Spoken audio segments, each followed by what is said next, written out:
Well, if we had not engaged college funding, I think Sean, our younger boy, would have had a very different experience in getting into college. I I don't know that he would have gotten into the college that he did.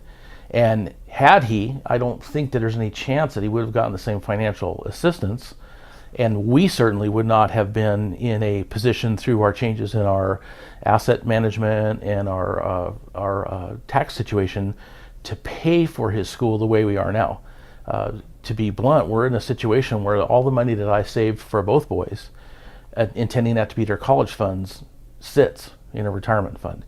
And we are able at this point to, with one son graduating in December, the other son with quite a few more years to go, foresee that we're going to be able to pay for the college out of pocket, out of our month-to-month living expenses, and not have to empty our savings accounts, get into our retirement funds, or borrow extensively to do it. So had we not engaged with this company, it would have been a very different outcome.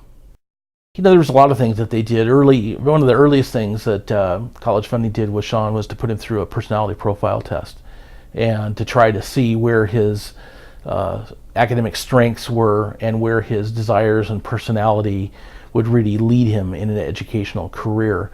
And again, that's back to the bit of finding the right school. So they worked with him, did several types of testing, if you will, to kind of profile him, and that enabled them to help make recommendations about what educational careers to pursue and about what perhaps the right type of school would be to pursue.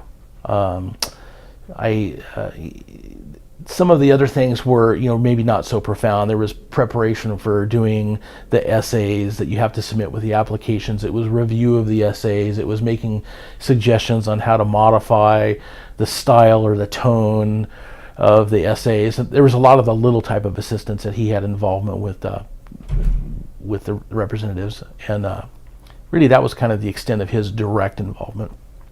We were in a position where he had this huge history of community service going back to his elementary school days, and all through his junior high school and all through his high school, which turned out to be a pivotal factor in getting into schools. And that's, again, back to the advice I gave to parents, that you cannot wait until a junior year of high school to start preparing your student.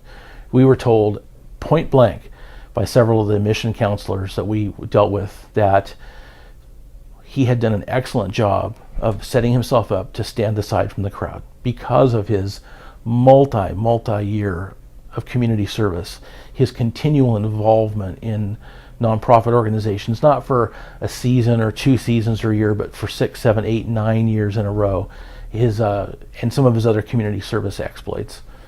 So all of that came to light through working with the college funding people, and we were able to obviously put it into a good package that got him into the school he wanted to be at. My summary comment is you cannot go it alone. You have to have assistance if you want to get your student into a top college. It's just the way it is in this world.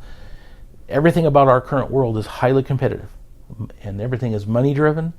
You cannot do it alone. You need assistance, and not only do you need assistance, but you need assistance from people who are current, who understand what's happening now, what's happening today, not what was happening 2 years ago, but what's happening today in the world of college admissions. The same thing goes for assistance in the financing part. Traditional wisdom is pointless. The financing wisdom that applies today may not apply tomorrow.